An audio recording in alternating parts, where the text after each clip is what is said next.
Doctor. Hello, how are you? All well. It's a pleasure meeting you again in your sessions. The pleasure is all mine, actually.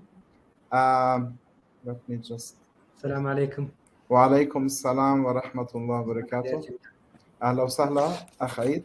So let's do a quick introduction by the time we have the others join us.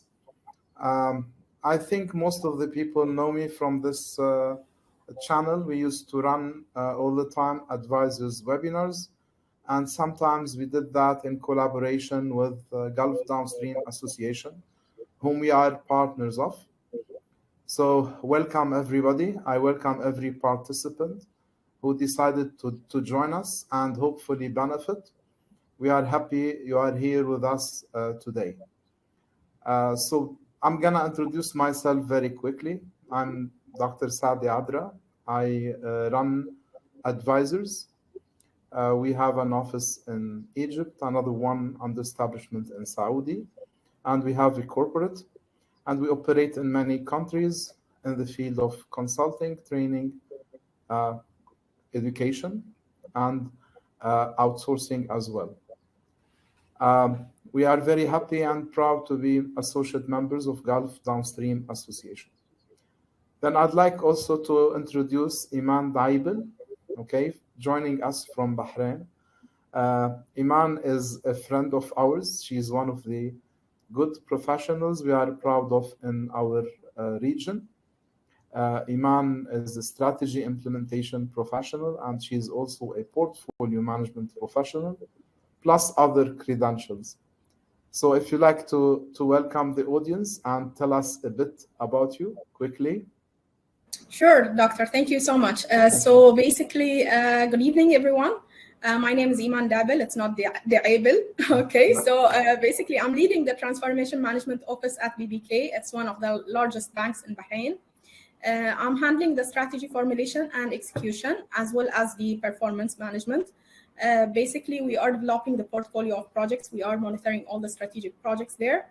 I am also a freelance trainer, so I do train in portfolio and strategy as well. Yeah, this is me in a nutshell. Okay, welcome. Thank you so much.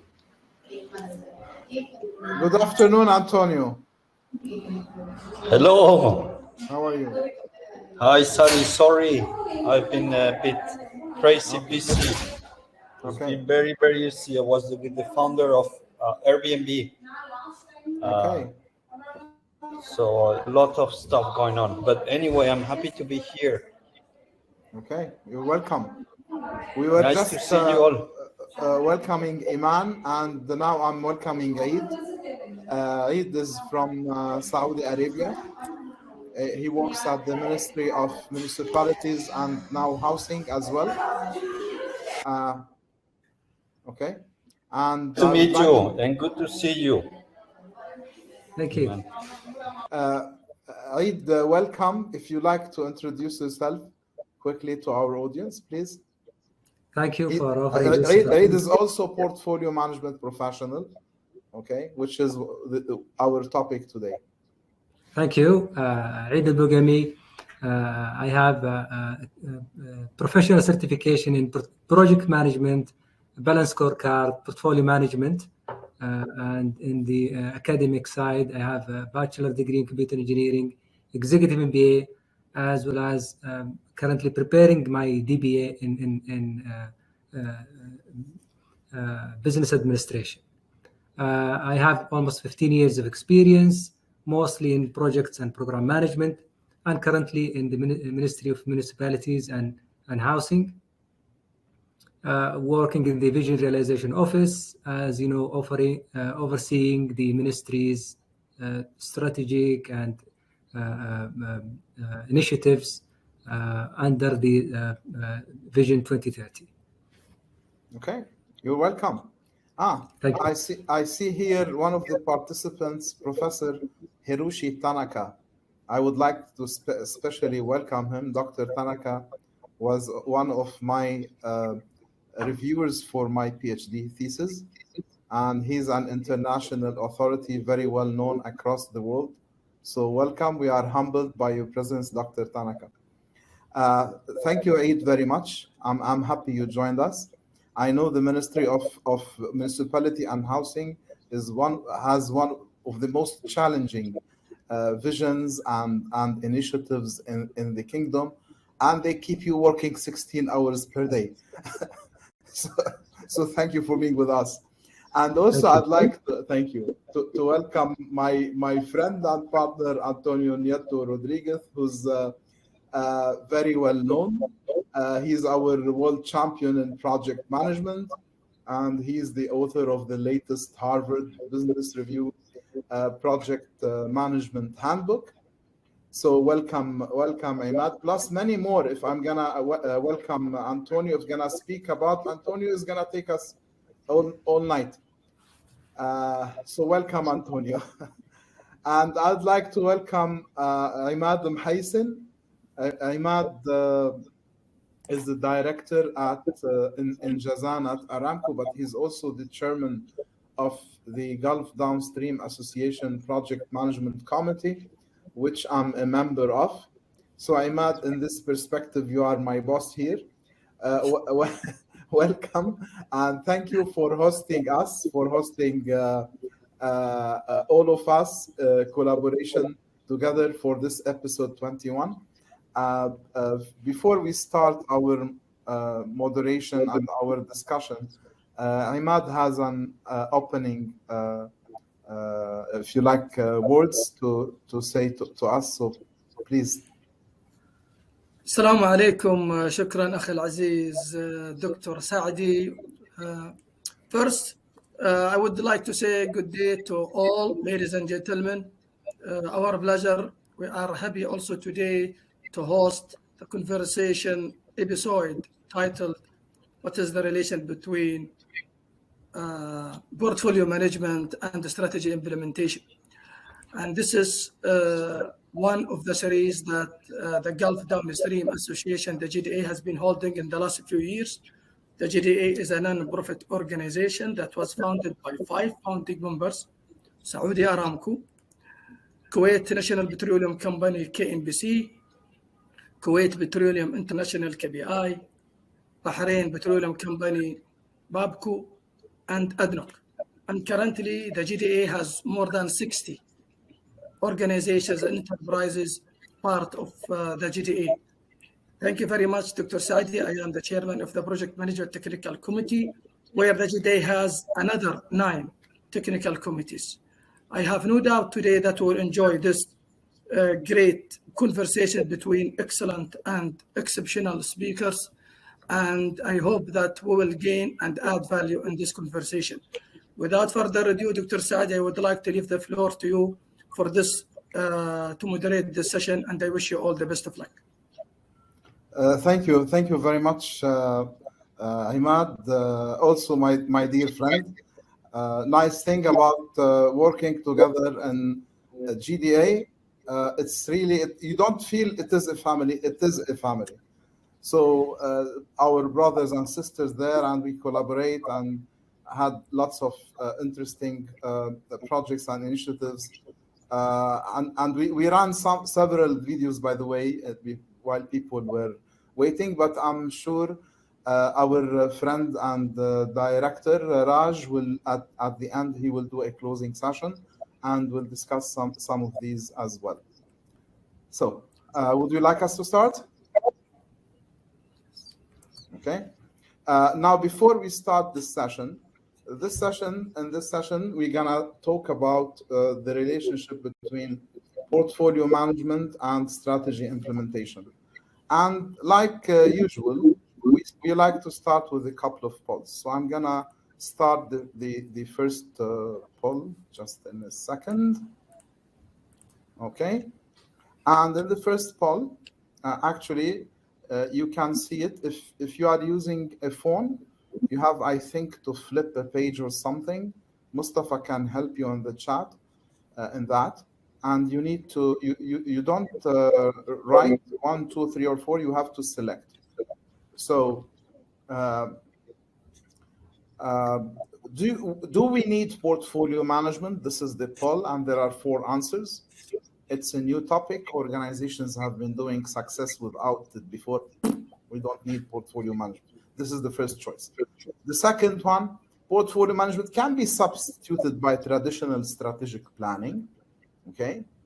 And this is something interesting. Perhaps, Saeed, we're going to have you talk a little bit with us on this aspect, because you also are accredited for KPIs. And portfolio management is critical for the success of projects, no more. And the last answer is portfolio management is key for the proper realization of strategy through proper alignment, selection, governance, support, monitoring of organizational resources, investments, and initiatives. And it seems that so far we have most of the people are selecting the last one. But let's give them like 10 more seconds before we move on. Okay. And we're gonna, in our discussion, perhaps refer to these results and discuss them. So I'm gonna finish in 3, 2, 1, and I'm ending the poll. So 92% the last answer, and we have 5% amongst the first 3. And before we start the challenge or the question, we're going to have today 4 questions for us to discuss. So it's going to be 4 rounds. In each round, each panelist will have 2 to 3 minutes to say her or his ideas or perspectives, and then we move on. Now, I would like to highlight, let me just make our picture smaller, just for the sake of this slide. According to the portfolio management standard, the portfolio life cycle has 4 phases: initiation, planning, execution, and optimization. And it covers 6 domains: portfolio strategic management, portfolio governance, portfolio capacity and capability management, portfolio stakeholder engagement, portfolio value management, and portfolio risk management. And this is just food for thought, okay, for us to enhance our discussion. And of course, there is a certification called Portfolio Management Professional, and you can apply to this through PMI, and you can get this covers 6 domains. Good evening, Raj, and welcome with us. Okay, so our challenge, which we will discuss today. Number 1, can organizations exist, sustain, and flourish without portfolio management? So whom do you think I should go with first? Ladies first. Iman, you are the winner. So we start. That's why you're having me today, huh? So basically, to answer this question, can organization exist, sustain, and flourish without portfolio management? I would say it depends. It depends on the nature of the organization. It depends on the maturity of the organization, its appetite to change, its appetite to transform, its appetite to manage their portfolio properly. So it depends mainly. It depends. It can actually flourish without even portfolio management. It can flourish without strategy management office. It can flourish without PMO. It depends on the way the management is handling their projects and it's handling their strategy and aligning. Can I stop you just a bit? Sure. Can we all mute our mic and put it on, turn it on when we speak, so that we don't have this echo? Thank you.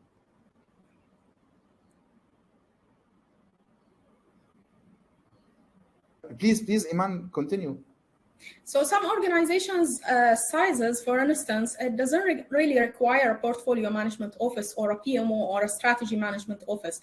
It's a small organization, it's a projectized type of organization, and they are managing their portfolio in a proper manner. They are aligning it to the overall strategy, and they have a very, very nice strategy that it is adaptive to the changes in the market. It's conditional. It's, it's adapting all the market conditions.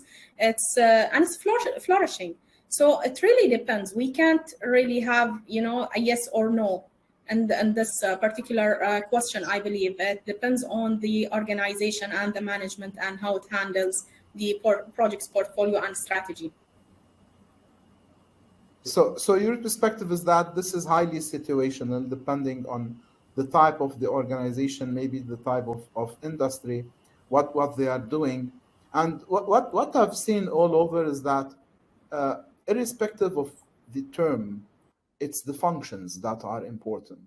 So if we dissect portfolio into these 6 domains, and we discover that we are doing governance, and we are doing strategic alignment, and we're doing capacity planning, and we're doing stakeholder engagement and management of value. Okay, in this sense, in this perspective, if we're doing everything that is included within portfolio, even if we don't call it portfolio, then we are doing things that are right and that match the international standard. So it's a little bit more about doing what we should be doing right for our type of challenge and industry and objectives, rather than the name itself. Okay, thank you. So Eid, can you enlighten us, please, with your perspective on this first challenge?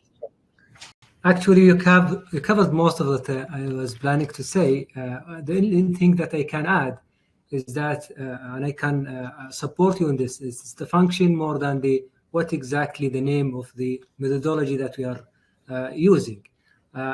If an organization can be successful without any methodology, maybe only lucky organizations and very, very lucky organizations.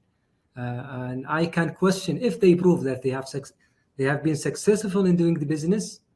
I can question at least their efficiency in doing or achieving their targets. So as long as that the role is there, we can consider that they are successful in managing and governing their initiatives, and having at least the consistency among their internal units in delivering their mission. Okay, thank you. So you're talking about standardization and consistency, because especially you work in a huge ministry, huge organization with lots of subsidiaries, which means you don't have one project to manage. You have hundreds, maybe thousands of initiatives, programs, and projects, number one. Two, they are very much dispatched in various locations, okay? So even if you have a level of centralization, you do need some decentralization to manage all these. And for thousands of people to operate properly across the whole kingdom, it cannot happen by luck alone.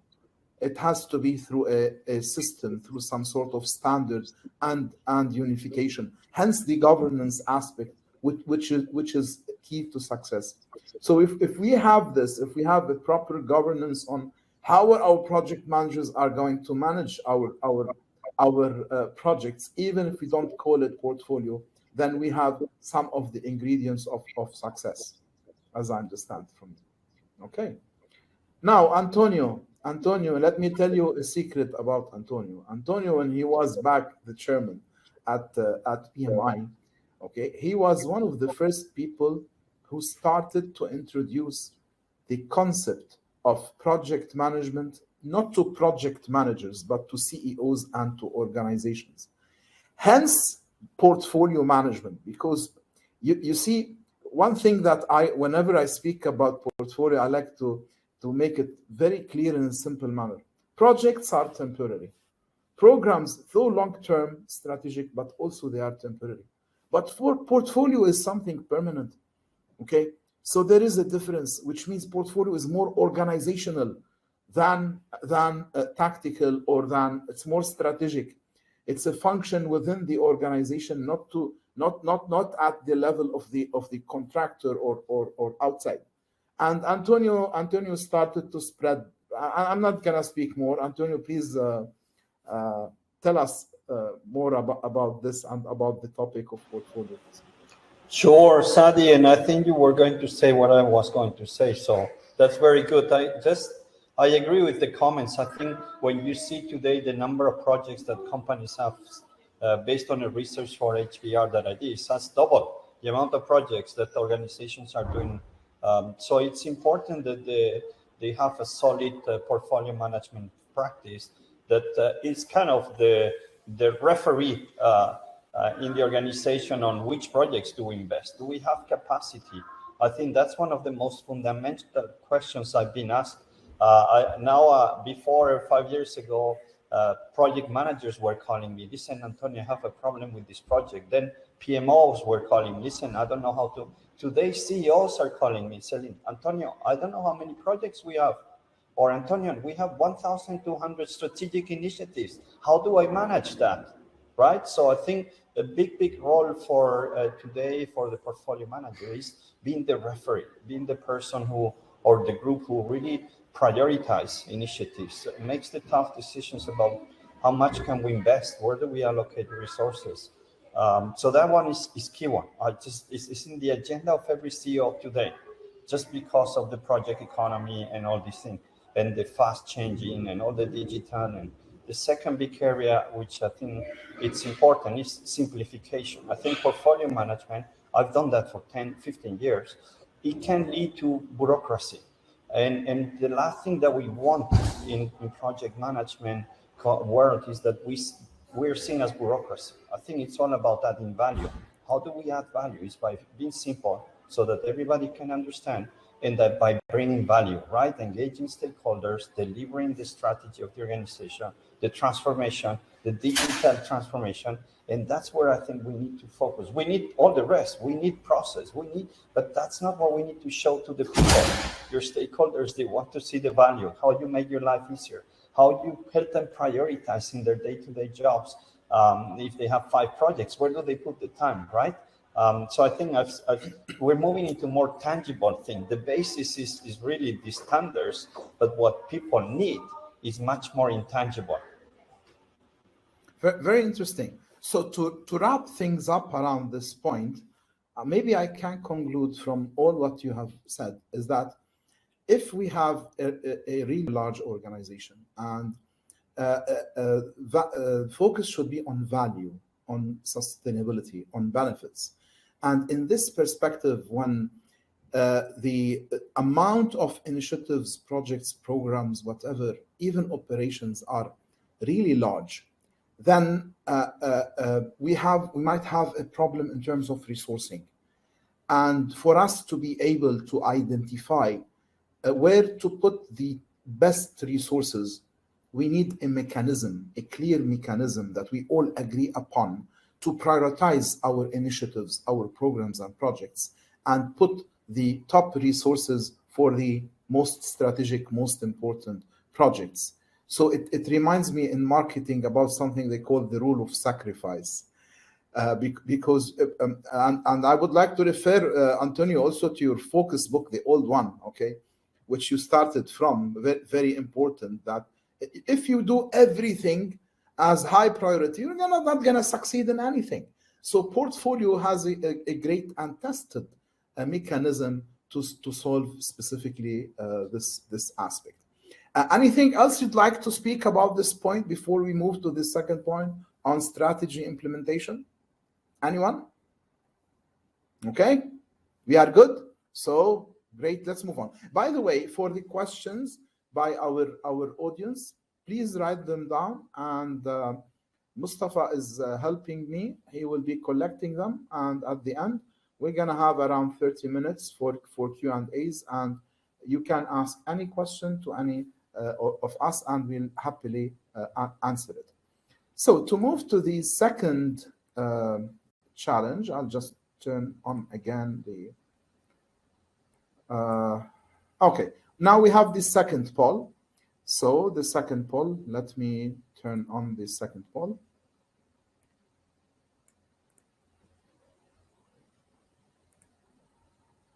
Okay, now here, do we need strategy implementation? And listen, my question is not about do we need a strategy. No, nobody asks that, because the answer is 100% yes, we need a strategy.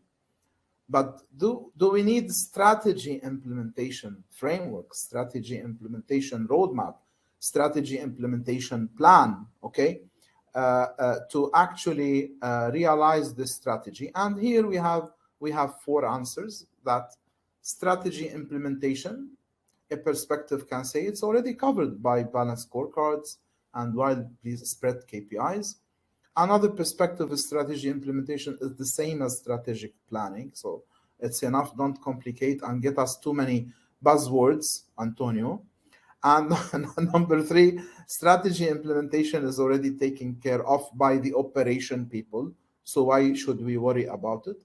And the last one, strategy implementation, is not the same thing as planning and requires a separate plan, execution, controls by both operations and project management. So let's give around 20 more seconds for people to interact and decide what they would like to answer. And we see again over 80% in the last one and almost 10% the first one. Okay. Now, panelists are not allowed to answer, so because you can say whatever you want when we discuss in a bit. So I'm gonna finish in 3, 2, 1, and we'll end the poll. So 87% now say that strategy implementation not the same, the last answer, and we have a little bit who speak that strategy implementation already covered via balanced scorecards and KPIs. So before we move on to our challenge, I like to share also a slide about the strategy implementation roadmap, which was devised by Antonio and his partner Robin Speculon when they established the Strategy Implementation Institute.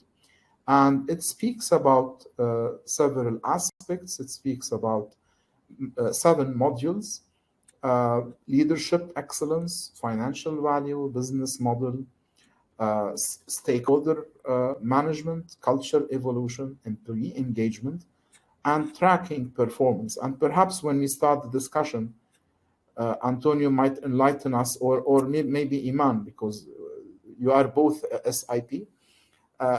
Why do you need employee engagement since you already have stakeholder management? Okay, seems like almost the same thing if they are. And of course, there is a certification. This time, this is by APMG International, based in UK, which is the Strategy Implementation Institute. And now to our challenge. Can organizations exist, sustain, and flourish without strategy implementation? And I'm gonna go first. This time, Eid, please. Okay.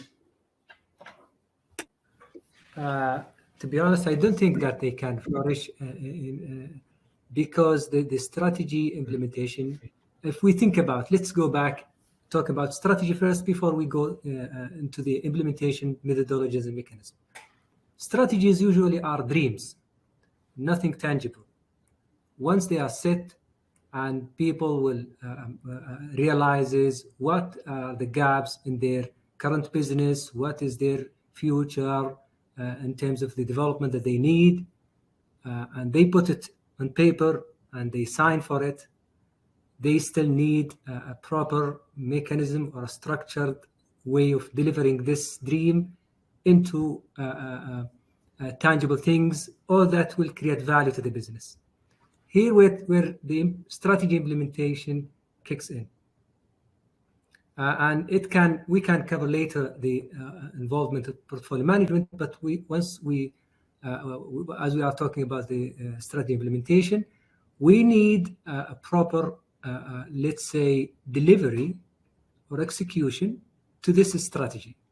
And to define the phases, I will use, if Antonio will allow me, buzzwords, but this will make it clear how we are going to deliver strategies. First, the strategy development, and then strategy execution, and then strategy implementation. Strategy development is, as I said, setting the direction, putting what are the plans, what are the targets, and then strategy execution. If we take an example, as a company wants to expand and and get a greater market share, for example, in Saudi Arabia. And this involves building a factory here. And the factory takes 2 years. During these 2 years, as they are executing their strategy, they are not yet tackling their strategy, which is the market share and the new business that they are developing. They are still, their work is internal. So once they are done with the strategy execution, which has nothing yet to do with the strategy implementation, they will be ready to implement their strategy and see what they can achieve or what they can deliver. They can use balanced scorecard as one of the tools to tell them how they are performing, what is the health of their strategy. But the big umbrella should be strategy implementation, and I believe it's critical if they want more governed structure of translating this strategy into real business or real value. Okay, interesting point. So you differentiate between strategy crafting and strategy implementation. Of course, they are not the same thing. But before I move on to Iman, I keep Antonio till the last. Okay. Well, we crafted a certain strategy and we started to implement, and we found that maybe we were daydreaming. Maybe it was crafted in La La Land. Okay, maybe the the advisor or the company we brought in and paid a leg and arm gave us something benchmarked against something much larger than our need or maybe our capability. What do we do in terms of we keep on implementing the strategy, or we go back? It is very critical that the stakeholders or those who are owning this strategy understand the business uncertainty. They will never build a strategy on concrete facts or numbers. There must be many assumptions, and these assumptions might change when they start delivering this strategy. If we talk about a strategy that Tesla will implement, definitely the market will react. So the reaction from the market will change the assumptions that the company has made when they are building and developing the strategy. If they don't have a proper feedback mechanism to get these changes, analyze them, and assess in a very well manner the impact on the strategy and what they should change, the strategy definitely will fail. Most of the strategies fail because of the wrong implementation. Okay. And the wrong implementation, one of the factors is that the absence of the real data that coming from the market or the changes that they need to consider. Okay. Okay, I'm gonna move on to Iman, but it reminds me about Vision 2030. So Vision 2030, when it was crafted, it was very ambitious, and some people were, is it doable? But the way from point A to point B is not a straight line most of the time. Okay, it's like a zigzag. So as they moved on, they started to alter, and as they started to learn things, they started to enhance the planning and enhance the execution. And now look where we are, in a very successful position. And the facts that tell us that is the very interesting move up for multiple international KPIs for the kingdom, which tell us that yes, it's important to start even if you don't know everything, because you said a very important word, which is uncertainty, and nobody knows everything. We don't know everything. God knows everything. Okay, we start with what we know, and then we learn and we adapt as we move on. Thank you. So Iman, what do you have, please, to add your perspective in this sense, especially you know the framework. So maybe you tell us your point of view and tell us why you do have stakeholder different than employee engagement? Let me start with your quote when you by quoting you when you said actually we are not arguing here whether we need strategies or not. We all need strategies. Even individuals, they need strategies for themselves to to grow and to plan their future. So we are not arguing whether we need a strategy or not. We need a strategy. As an organization, we need a strategy, and the strategy should not be set in stone.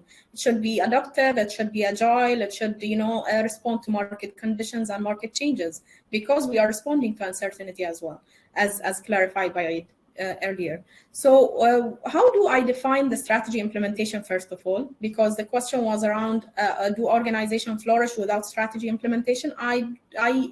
Well, it depends on the definition of strategy implementation. For me, the way I define it, strategy implementation is equal to strategy design, which is the formulation of the strategy or the crafting of strategy, plus strategy execution, and this can be executed by the projects, which are the vehicle for the strategy execution, and then plus strategy monitoring and controlling. And here we are speaking mainly about the KPIs and the monitoring of the KPIs, the balance scorecard, how we are monitoring the performance, how we are responding to market conditions and changes along the way. So strategy implementation equals strategy design plus execution plus monitoring. The beauty about having the portfolio management alongside the strategy implementation, alongside the balance scorecard knowledge, is that you can mix them all together and you can provide a very, very stringent framework, a coherent framework for you to manage your strategy and for implementing your strategy going forward. I believe it's a beautiful combination of certifications and of knowledge, of course, regardless of the certifications. Now, back to your question, why do we have stakeholders management and we do have employee engagement? Because they are two different things. Okay, employee engagement could come under stakeholders management, yes, I admit.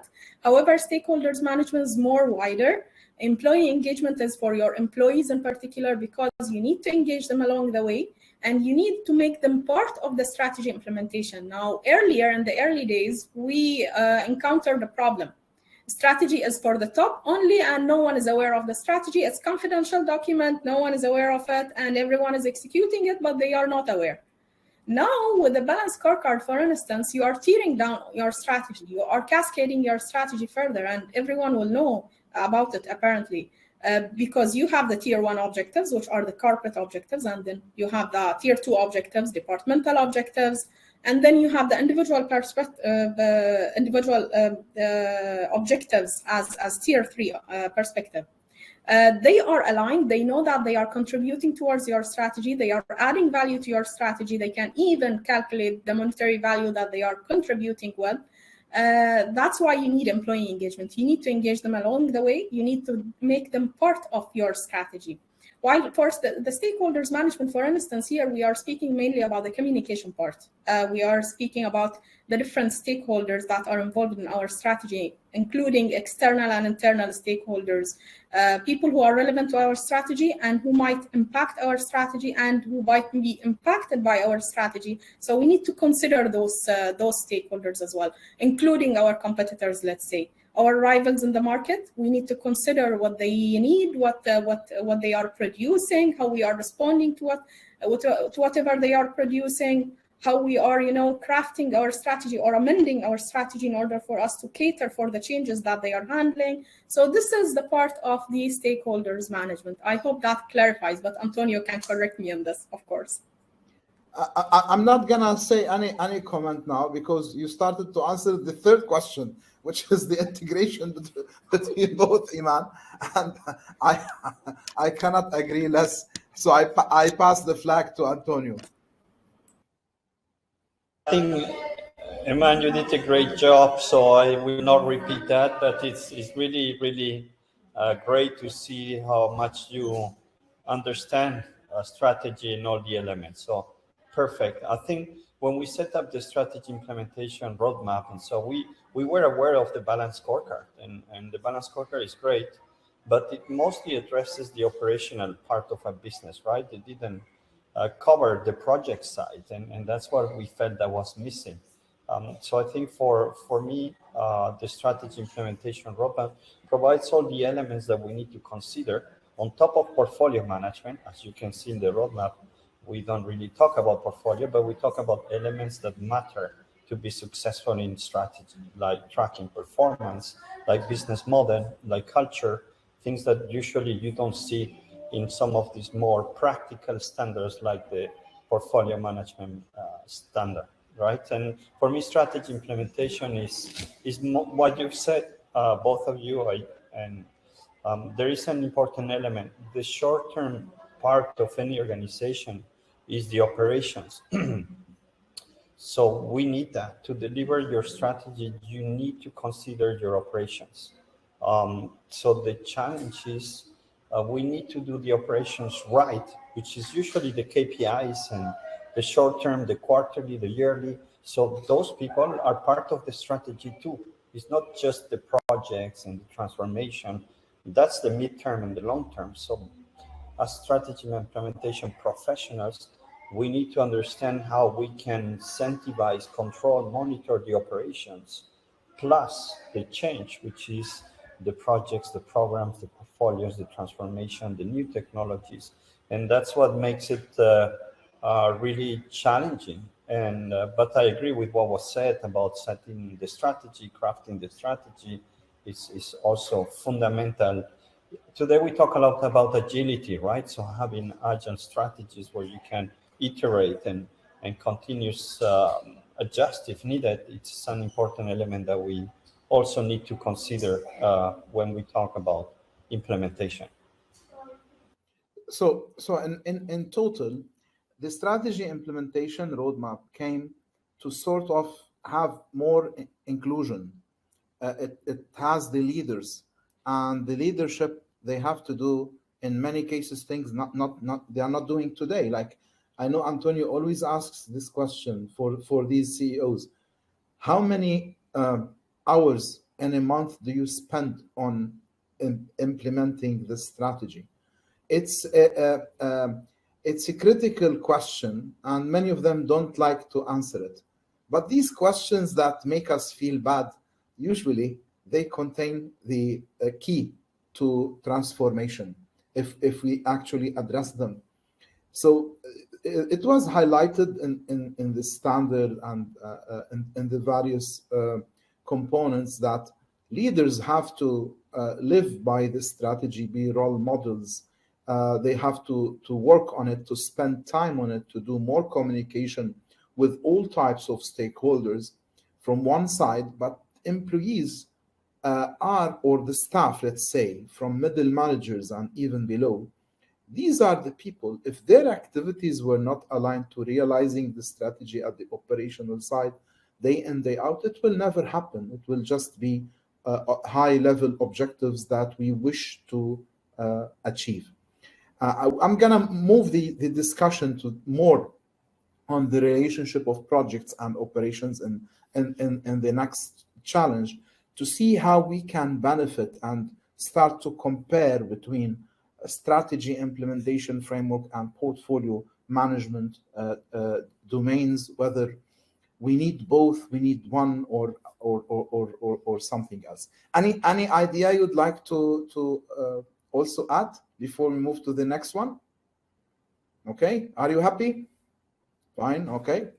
This I learned from Professor Rodney Turner. Okay, each time he wants to end something, he says, are you happy? And people cannot say we are not happy, so he can end it happily. So the third poll now. So poll number 3. Okay. Here we have 5 choices. Number 1. By the way, keep the questions flowing in, and Mustafa will move them to the Q&A. And once we finish, we're going to start to answer them from the first question by Professor Hiro. Now, I also noticed Ali Benhar, who's one of our speakers on the June 15, going to talk about it. So welcome, Ali. Portfolio management and strategy implementation. Number 1, they are the same. 2, they are totally different. 3, they are complementary. 4, portfolio does projects and strategy does operation.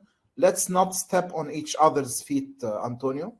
And number 5 is both portfolio management and strategy implementation work on projects and operations to realize organizational strategy.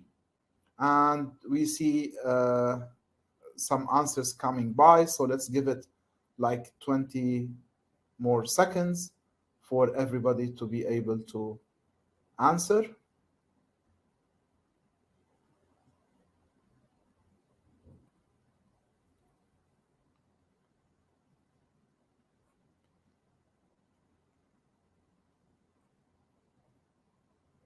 So 5 more seconds. Okay, more answers coming in, as I see.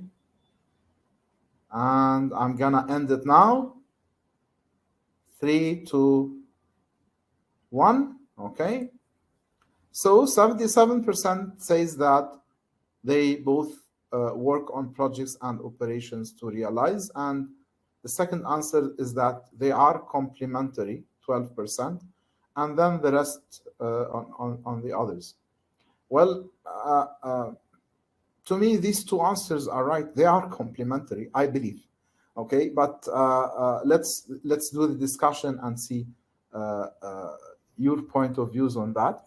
But before we do the discussion, I would love to share something that I did in preparation for our session today.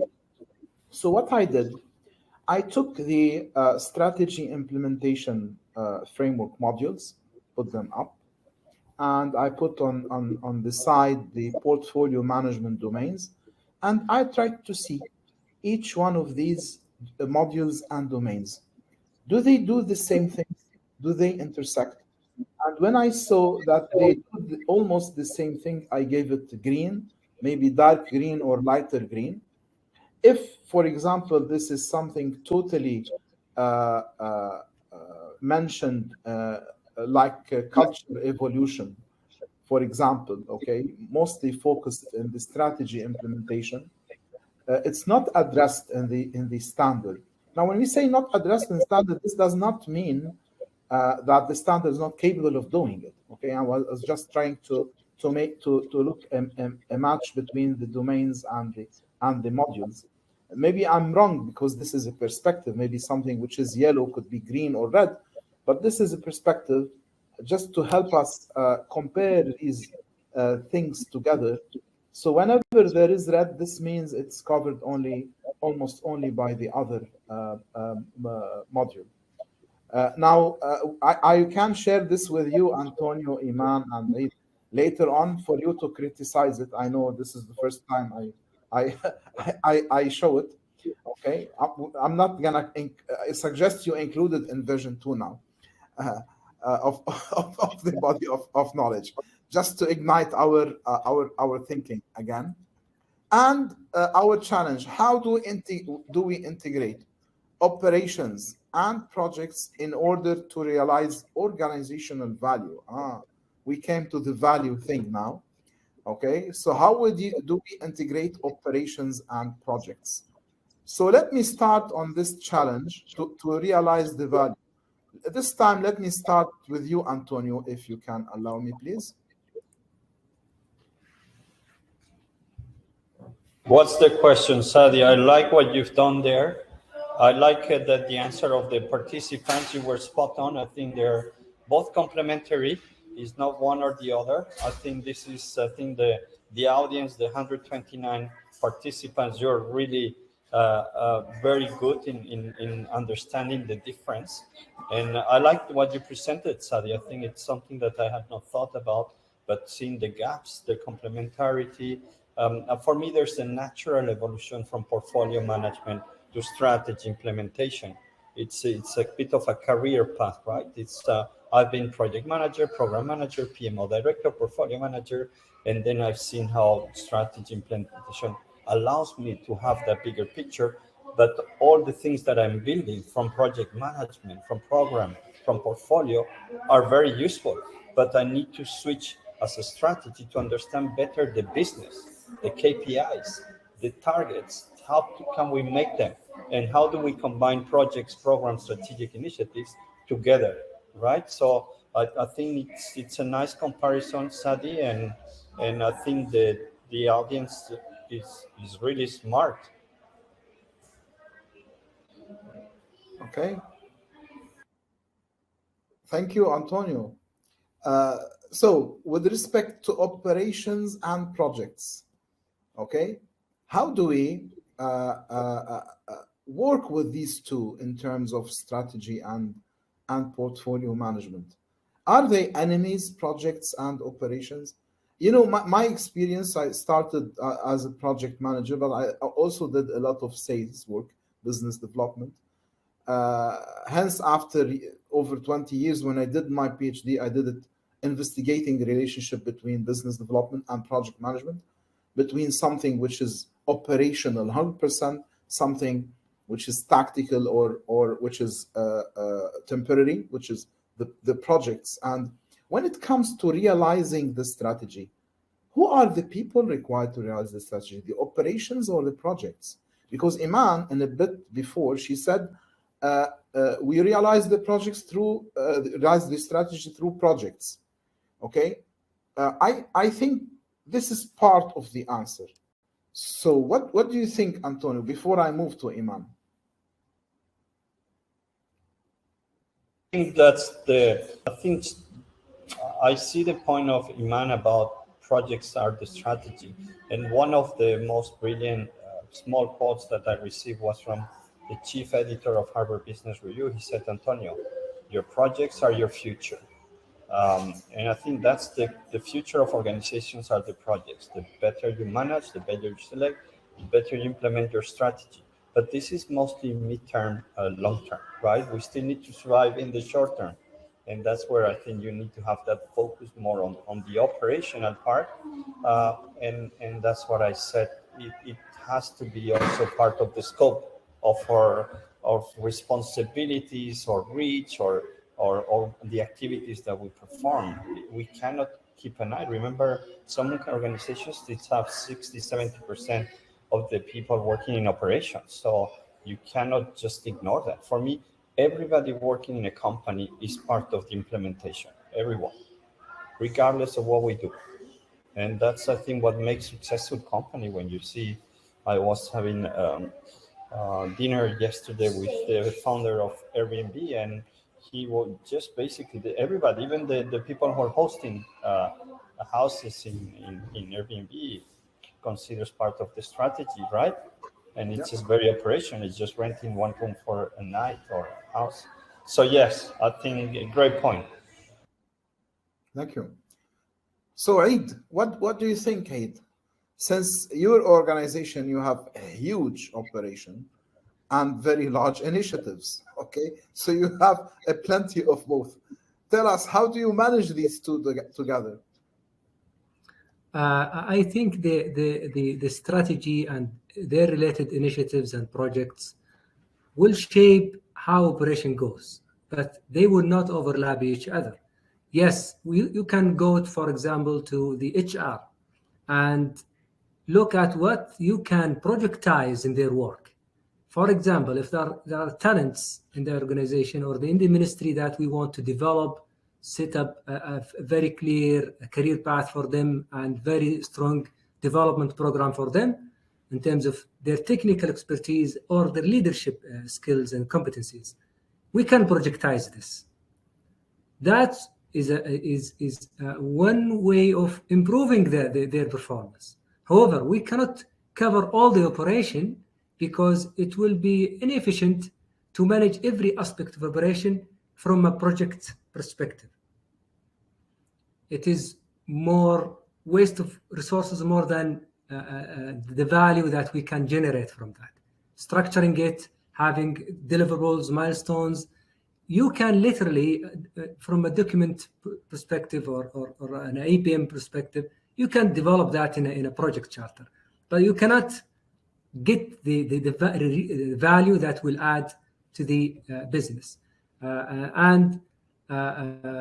You can have successful projects without success, without benefit, I mean.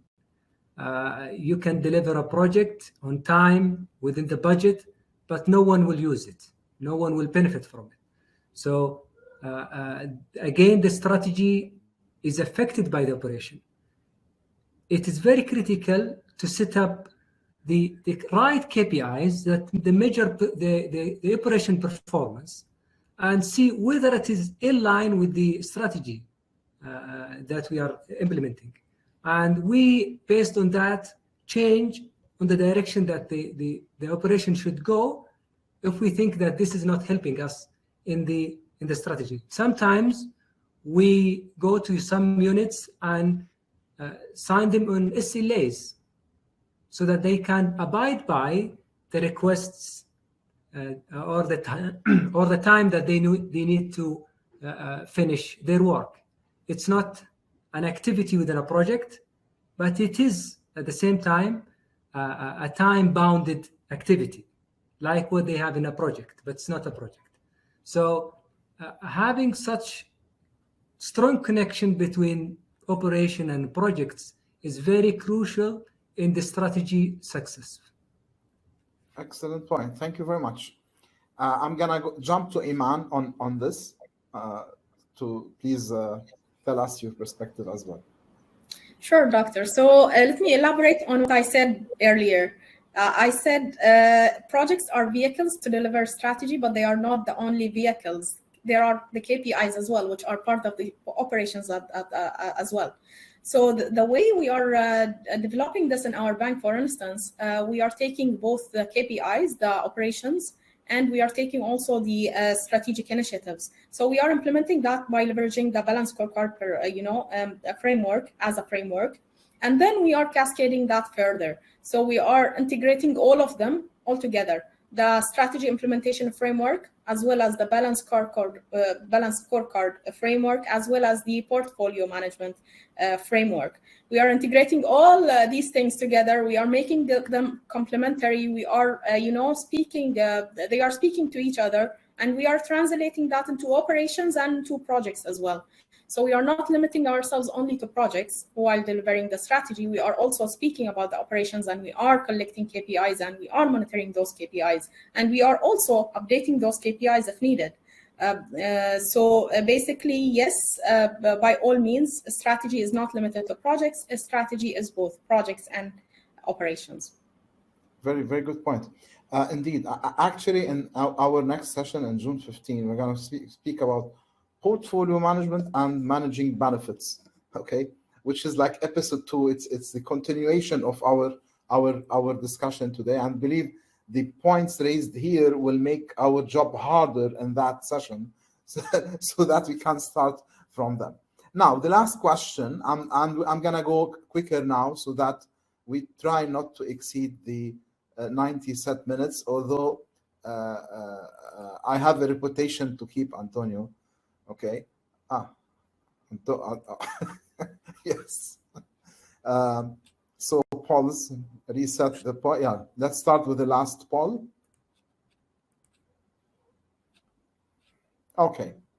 What is more important? Portfolio management, strategy implementation, equally important. Very simple, straightforward question. And I'll give you only 10 seconds so that we move on. Okay. I think Antonio's camera, he's still with us, but his camera is muted. So, portfolio is better, strategy is important, better, they are equally important. Now, when we say equally, it's not just like a balance of the jeweler, not necessarily 50-50 equal, okay? Equal in one sense or the other, meaning both are important, okay? So 5 more seconds.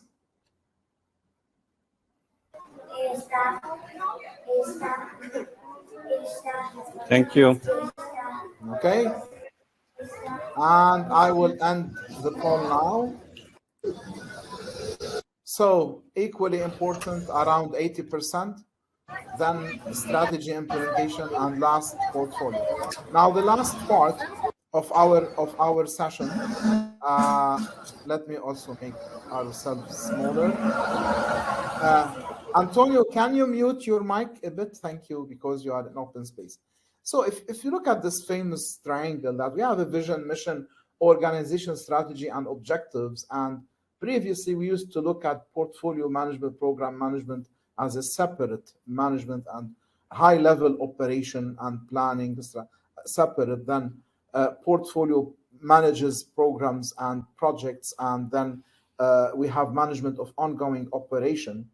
And there in small, there is something interesting, increasing value production capacity on the side of projects, whereas on the side of operation, producing value. Meaning, because projects, they deliver whatever, they share the same organizational resources, more or less. They deliver and they move on, but the operational people, like you build an airport, okay? So you have your KPIs, you produce this very high value, KPIs are high, but if you did not actually equip the people and upskill their skills properly and their competencies to actually manage the airport in a better manner, maybe the actual benefit or value will not be realized. So you have to look at both. We used to look at this, but this has a problem, is that when we at the management level separate the management between projects and portfolios, we make them like competitors, and this causes silos between both with no or little integration, and they start to compete over resources and funds, because for each one, whatever he's doing is the most important thing that should be done. So instead of this, the better framework is that to walk away from a framework that causes silos and lack of integration and competition, is actually to combine the management of both, which we had in the latest standard. And wherever we start actually, as Iman just said in a bit, we combine strategy implementation with the management of portfolio, then we can at that level manage both and decide whatever resource is more important for our operation and whatever is more important for our new initiatives and projects, because finally we cannot live without both. Okay, we need to transform and change, and the vehicle for that are programs and projects, of course, and we need to achieve operational excellence, and this is done by operations only after the benefit from the capabilities produced by projects and programs. Which gets us to the last challenge. I hope Antonio is capable of joining us back. What is the main challenge for organizations to adapt these frameworks, and what can they do to overcome the challenges? So the question is about the main challenges if you want to implement strategy implementation, portfolio management, and other frameworks, and how can we overcome? And I will start with Eid on this last question, then we go directly to our audience questions and answers. I believe that this is the most important question in our session today. The challenge is not to understand what to do. Many organizations have competent project or program managers or people who are qualified to get the PfMP, but they tend to fail in executing their strategies. What's wrong in their organization? I believe that the organization maturity is the key success factor that determines how successful is the organization.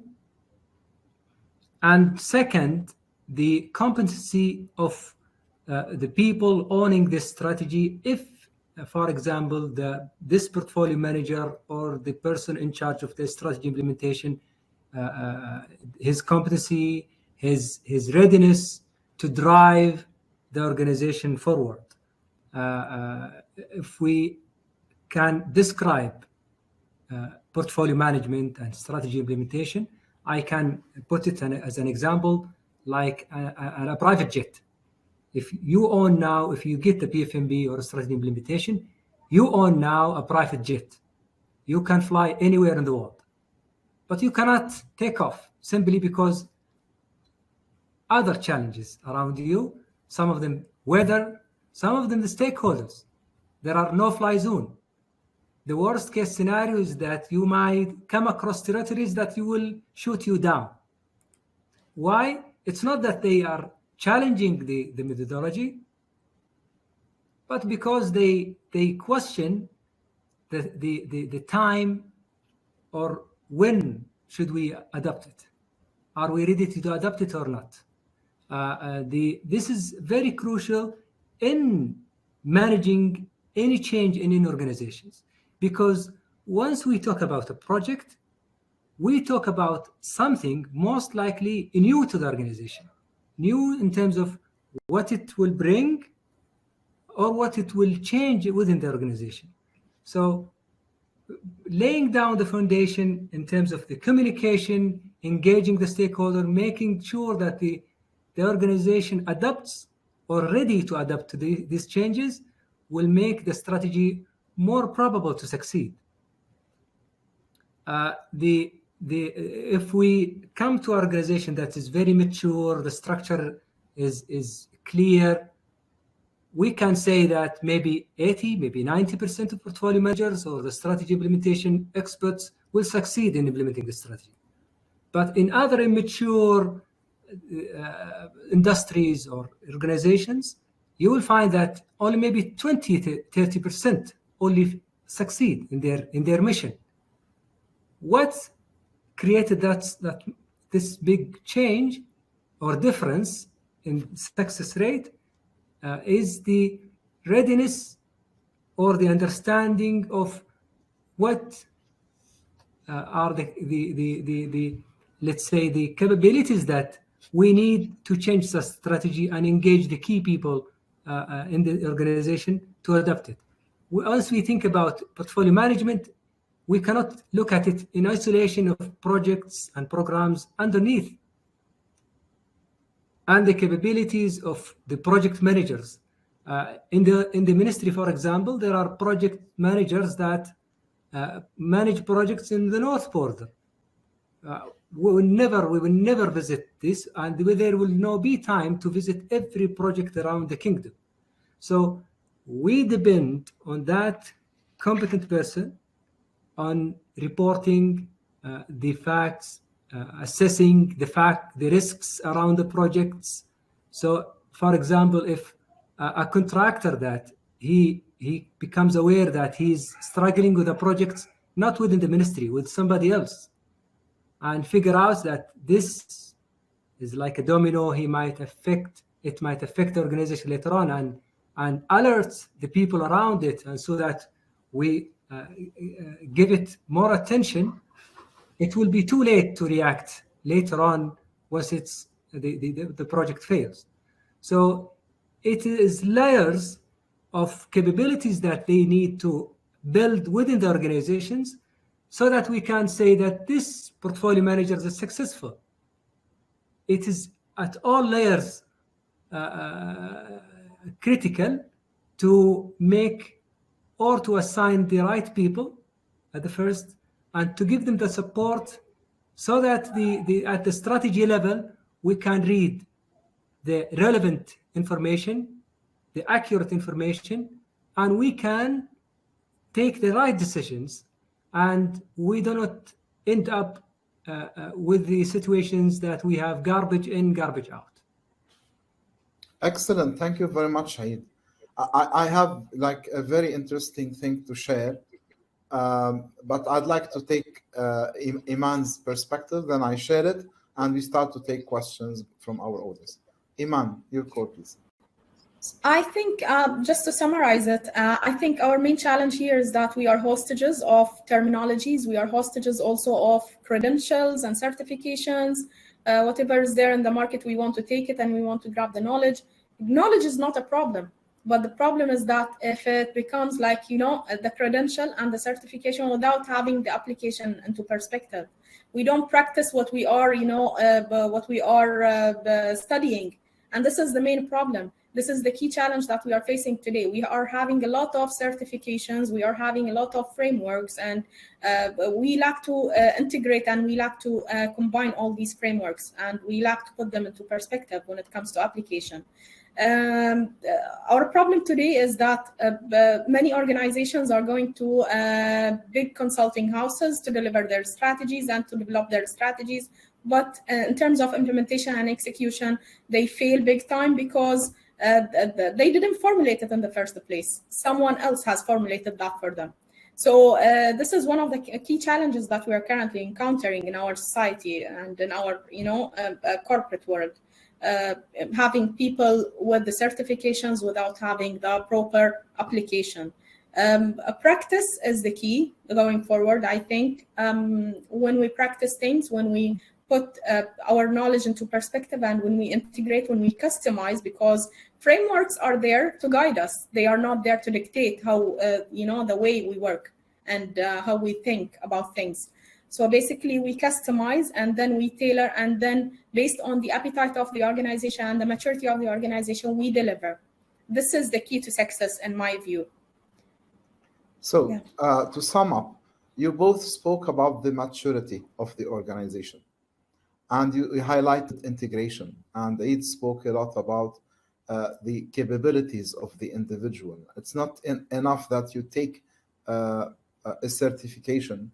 You need to learn how to actually practically implement it, and you need to learn how to implement it within a specific context in a realistic manner. It's not just that we have to implement everything which is in a book.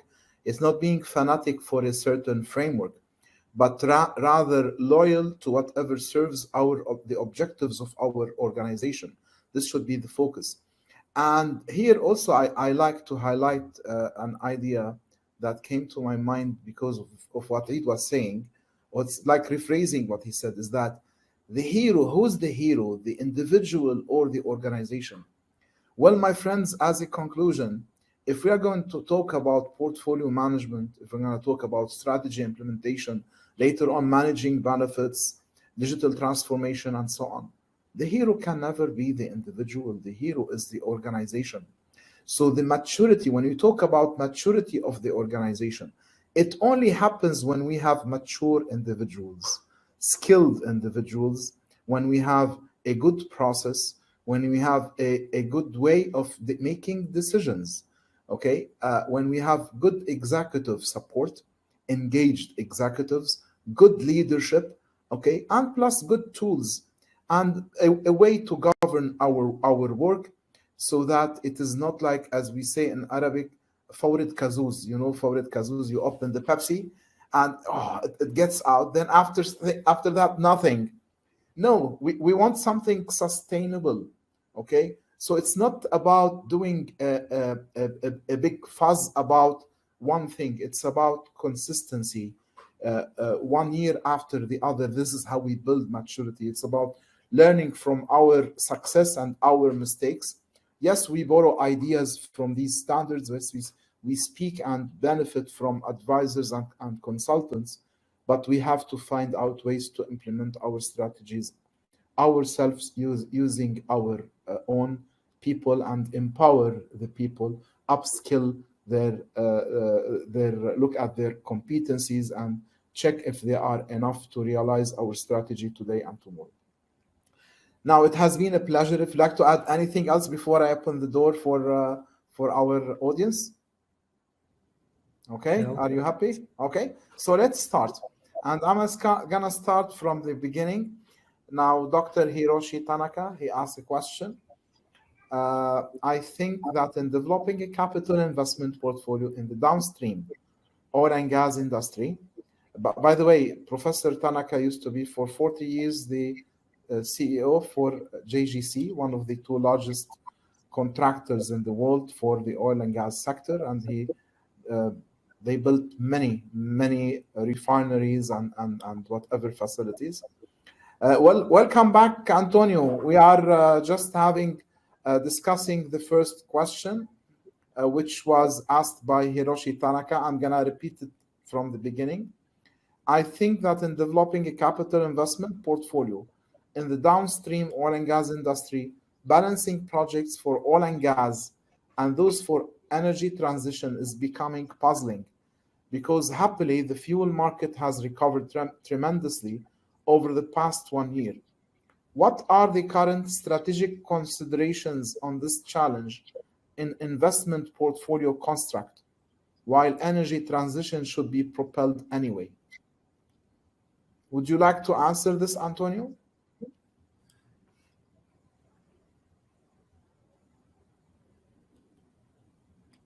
Antonio, can you hear us?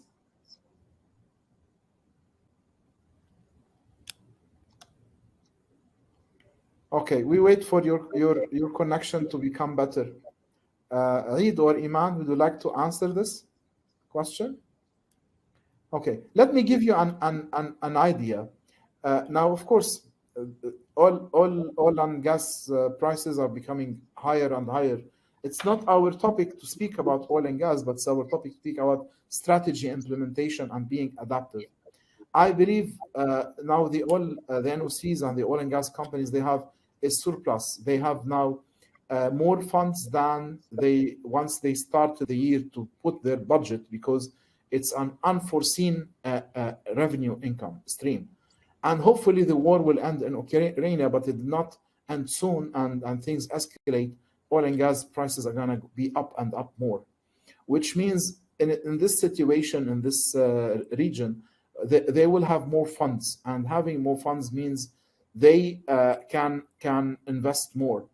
But my proposition, if we're going to think green and think sustainable and think for the future, the main challenge in their investment portfolio construct is maybe for once to invest not in what is giving them the dollar today, but to invest more in the renewable energy, okay, infrastructure. We've seen lots of oil and gas companies do that, and maybe today they can put even higher objectives on themselves in this perspective. So this is my point of view. And the second question from Prasad Kamath. Would you differentiate between strategy implementation and strategy execution? Iman, would you like to answer that? Yes, by all means. Actually, we have clarified this during the session. We said that strategy implementation, according to literatures, this is not my own definition. According to literatures, strategy implementation is equal to strategy design plus strategy execution plus strategy monitoring or controlling. So this is how we differentiate between strategy implementation and strategy execution. Okay. So strategy implementation is the big umbrella, which includes both crafting and execution under it. Type. Question from Fernando Santiago. Is Kaplan's concept of strategy translation still used in current models? Eid, would you like to answer this? To be honest, I'm not aware of exactly what is the Kaplan's concept of strategy is and what it is, its content, so that I can relate to the strategy implementation. Or Iman? So Kaplan is, I think he's referring to Norton Kaplan, who developed the balance scorecard. So yes, it's still used big time. We are using it. There are so many organizations who are using the balance scorecard still. Yeah, and I believe in the balance scorecard, you can integrate portfolio and operations easily. Yeah. Indeed. Yeah. So, question from Ihab Barhumi. Is it wise for a highly ambitious organization to go through project, then program, then portfolio management, step by step, as implementation of its strategies to ensure strategic benefit realization through building the collective consciousness? Or can it go for strategy implementation professionals to help implement strategies? What a beautiful question. I wanted Antonio to answer this, but unfortunately he's not with us. Eid, you're gonna have to, or maybe we collaborate on the answer together. So Eid, would you like to give us your perspective on this? As we said earlier, both are important. The strategy or the determination of what projects to be done requires the big umbrella or the big picture to be clear. So how can we set the direction or define a scope of one project if the big picture is not clear? Once we talk about strategy, we set up, as we said, the big picture, and then from that we define the initiatives that we would like to implement on the program level. Then we can break down these programs to the related units and assign them projects within specific scope or work streams so that they deliver, knowing what in the big picture are we trying to achieve. This is how it is structured, so that the big picture is important, as well as what is defined in every project. And this actually mimics Kaplan's cascading, but in the project perspective sense. Iman, you'd like to add anything on this? I think you covered it all. Yeah. One thing, when he says step by step, I'd like here, whenever we want to do any type of organizational development, we have to be realistic and practical. Realistic and practical means understanding, and I believe, Eid, you mentioned the readiness factor in one of your answers, which is important. So to put objectives that we are not ready for would kill the organization, because people will not achieve, and it will make the morale go down, rather than putting things that are a little bit challenging, okay, a little bit more than what they, or same as what they can do, or maybe 1%, 2% more, so that they can enhance their capabilities and have the sense of achievement and have a good morale, and then they can fly after that. So readiness is important. In this perspective, understanding oneself, if we look at our capabilities and the type of business, if we don't know how to do proper project management or execution, what do? Outsource the execution. And this is what many organizations do. Okay, so they live by managing properly their strategy, implementation, their portfolio, their program, and they outsource all the execution to somebody else. This is a good model. Now, other organizations, what do we do if we have the muscles, we know how to manage projects properly, but we don't know the big picture? Maybe you can become a contractor for those that would outsource you. So it's about understanding your capabilities, your readiness, and crafting the right strategy for you that will help you grow. Okay. So if you allow me, Doctor, adding this, you pointed a very important point. The strategy is not always that we need to break down projects and deliver them internally.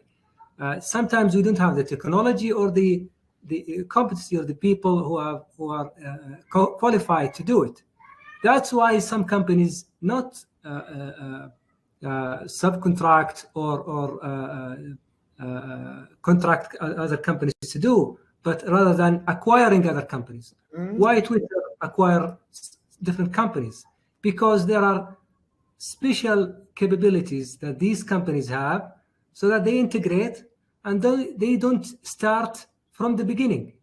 They don't need to waste resources reinventing the wheel on some fields, rather than starting from an advanced stage. That's by acquiring other company, having their employees, having their skills, so that they can build up. So that it's not that we have a strategy, we have in every aspect of that strategy, there is a one-to-one project related to it, a one-to-one relationship. Yeah. If they say, if you can't beat them, join them, or maybe buy them if you have enough money. Okay. A question from Muhammad Midani. Tell us about the PMO role in strategy implementation. Antonio, do you hear us? Antonio? Okay, so I'm going to go to Iman. What's the role of PMO in strategy implementation? Just to put it in summary, strategy implementation could be one of the services that the PMO can deliver for the organization. Okay, but not any PMO. It should be working at the strategic level, because Exactly. One of the problems why many PMOs fail, many of them don't know their role. Okay. Exactly. If the role is strategic, okay, they cannot do execution. If the role is corporate execution, contracting, okay, they don't. I don't believe in the office that does everything. Okay, it does not happen. It does not succeed. A vision realization office is not an office that can manage contractors, okay, or execution projects on sites. Each one has its own specialty, its own set of best practices and whatnot. So from Prasad Kamath, Dr. Sadi, on this point, for example, in the ministry, if we want to be a directive PMO, this means that the vision realization office will be thousands of employees, thousands, and will be very difficult to execute. That's why every deputyship have their own PMOs, which is directive, and we are more into direct between control and directive. We intervene, we support, we review performance, not a directive, but between the directive and control. Every organization has its own challenge, business complexity, and organizations should adopt the form of PMO that suits their needs. Okay. We can talk a lot about PMOs, my favorite topic, but not now. we can maybe make a session. Sadi, Yes, Antonio. Sadi, I'm back. Sorry, I had to.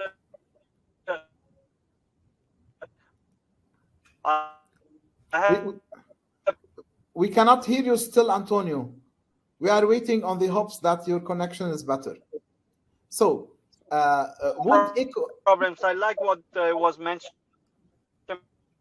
before. We talk about this. Antonio, unfortunately, we can hear maybe 3 out of 10 words you say, and they are beautiful, but we cannot connect the dots. So we'll wait till you have a better connection. And I move to a question from Prasad Kamath. Would ecosystem engagement be a better term than stakeholder management? This is an Antonio question. Okay. Now Iman has to answer. Ecosystem engagement. Ecosystem is the terminology that is, booming these days. It's very trendy, so everyone's using it. Ecosystem management probably could be a better terminology than stakeholder management. Ecosystem management. Yeah, I love the ecosystem thing. I second that as well. Question from Fernando Santiago.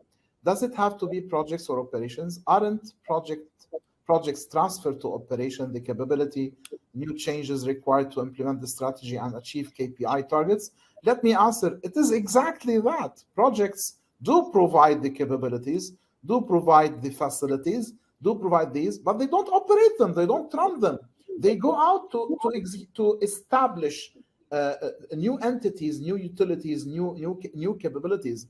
So the people who are there to manage them, this is why we have to focus in terms of managing benefits. Our next topic, we're gonna focus on this a lot. It's all about the marriage between operations and projects. They are not enemies, they are not rivals, they are not competitors. The organizations that are mature know how to actually integrate them and have proper synergy between them together. Now, Fazal Rabi, agile methodology is being adopted by increasing number of organizations. Do you foresee a major impact on the way portfolio management is run today? For example, lean portfolio management course run by SAFE does not even mention the word project. Okay. Who would like to answer this? If I can add, I think it depends on the industry that this organization in. If we talk about the trends now in the tech companies, whether these in services like food deliveries or transportation or telecom, more into the digital sphere, they tend to adopt agile because it's not clear. The industry is changing rapidly. They cannot have a strategy for 10 years. It will not be valid in 6 months. So that means they need to build on agile approach more than a company in the gas and oil and gas, which is longer strategy, let's say lifespan. Well, actually, let me add زي ما يقولوا بالعربي أزيدك من الشعربات. in terms of the strategy implementation roadmap or body of knowledge, they speak about the nimble organization, or meaning agile is a mindset, being quick, being adaptive, being near the client, empowering front end people. All these concepts, we are instilling these in all of our projects, operations, organizations, even if we don't do IT or technology projects. Number one. Two, being adaptive is one of the basic concepts upon which portfolio management was built. So, and this is even before they start to speak about a lot of agile. Being adaptive is quite important.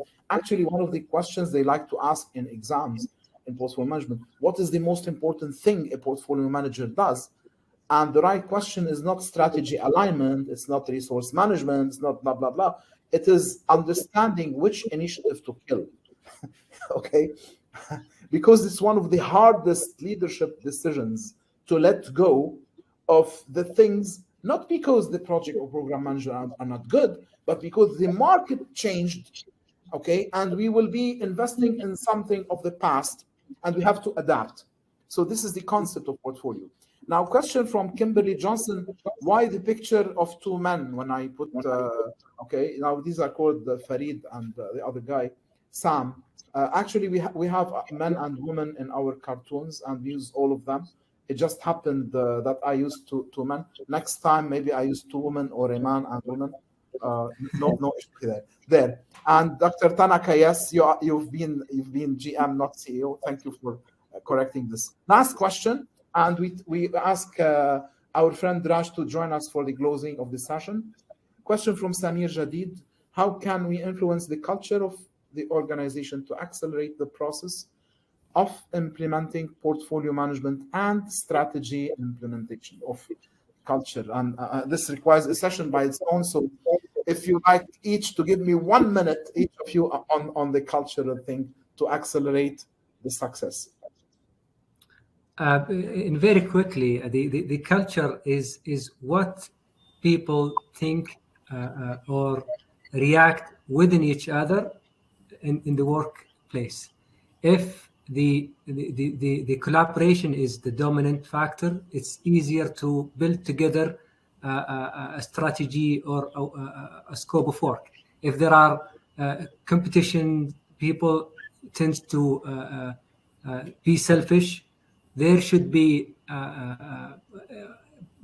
special programs to engage them, change their mindsets about how do they look at the work, how do they look at the value that they should be working together to achieve. It is more collaboration than cooperation if they reach this level, so that they can be clearly understand the value from their cooperation and collaboration than their selfish targets. The organization will be much more ready to implement a more successful strategy. It is about culture, yes, competency, people maturity, backgrounds, and selection. It starts also, didn't forget, selection from the beginning. Who to import to this team?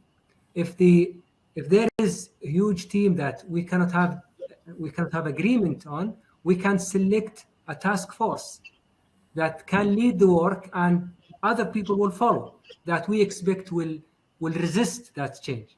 So it depends on the tactic that can be adopted based on our assessment of what our people are, what is their background, and what is their, let's say, assumption about this work. Are they against it or are they supporting it? Thank you very much. Excellent point. Iman, Yeah, if I may add, it all starts with establishing awareness. I believe in one of the organizations that I have worked for, the way we have adopted for this is by establishing awareness first of all, by leveraging the ADKAR model for change management. So first of all, establishing awareness, then the desire to change. Why we are instilling the desire to change, actually, because they will be, if they contribute towards the strategy, they will be incentivized. So this is the desire, how you build the desire. Then by establishing knowledge, ADKAR, awareness, desire, knowledge, ability, and then reinforcement. The change management model that we have adopted is the ADKAR. Basically, we have started with the awareness. I can hear echo, so I'm not concentrating. So I hope my answer was clear. Yes, it is. Thank you very much. I really thank you. It has been really a pleasurable panel. Lots of very good points to think about later on. And again, made my challenge harder for next time. Okay, to start from where what you said today. I'd like to ask our friend Raj. Can you kindly thank you, Raj, for being with us the whole session. And thank you for having the patience. Please, my friends, stay with us because Raj will do the closing session now. Thank you. Thank you very much, Dr. Sadi, Antonio, Iman, and Aid. Wonderful session. I have lots and lots of takeaways from this rich discussion. It was sad that we had a problem with Antonio's internet, and we missed out on some of the expert opinion of him on some of the questions. Nevertheless, excellent session. I have a few takeaways which I would like to share, and it will stay with me for a long time. Portfolio is permanent, programs are temporary. What a beautiful statement. Portfolio management is like a referee. It decides what is to be done and what is not to be done. I liked what you said, Dr. Sadi, what initiative to be killed. That's very tough, and it is really a sign of strong leadership, what you don't want to do. And that only comes with maturity. And also, we have heard along a lot of time, operation was successful, but patient died. That's what happens with many programs and projects, but not with portfolio. If you have portfolio management, I think it will assure no patient ever die. And then, what is strategy implementation? It's a realization of the dream. You have a dream, you need to realize it. And that you cannot do without a proper strategy implementation framework. And that's what Dr. Sadi, you shared with us. And what a cross-section between strategy implementation and portfolio management. Beautiful. I think there are so many in-depth, profound knowledge hidden in that chart. And then I like Antonio's iterate and adjust as you walk along the path of strategy implementation. I am reminded of the analogy of a flight path. You know, a plane leaves the origin to go to a destination. It has a flight plan. Flight path is charted out. But every pilot confirms 95% of the flying time, it is off the course. But because they have a flight path, they keep correcting, adjusting, and keep coming back to that flight path. And that flight path is what our strategy is. And how do we implement it?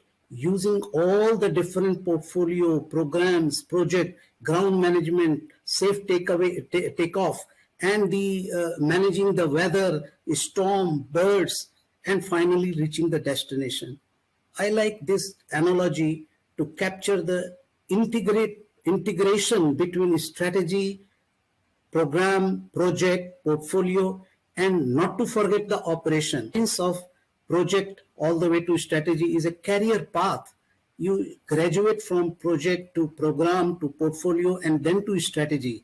And this gives a huge benefit to all the professionals around the world that project management is not the end of the world. you need to continuously educate. And what I liked, Iman, you said beautifully that practice is the key. Without practice, these credentials, these certificates are just piece of paper. We need to get the hands dirty. So thank you very much for these valuable takeaways. And I'm sure our audience have taken a lot more takeaways from these rich session. Now, I would like to invite you guys to make realization of these benefits in a course which is coming up next month on 28 and 29 June. This will be given by Antonio and Dr. Sadi jointly. And it's about strategy implementation professional. And in fact, after this course, you can actually apply for the certification. And of course, during the course, everything will be explained. Also, I would like to invite you to next webinar. The next webinar, which is going to be on 15th June, as Dr. Sadi said, it is a extension of what we have done today. It will be furthermore digging deep into the details of managing benefits through the portfolio management. And then I would also like to remind you guys that this is the episode number 21. We have had before this 20 episodes with similar thought leaders and industry leaders in the last 2 years. Please go to our website, gda.org.bh, and you will see all those 20 webinar recordings, and you will get a huge benefit, wealth of knowledge.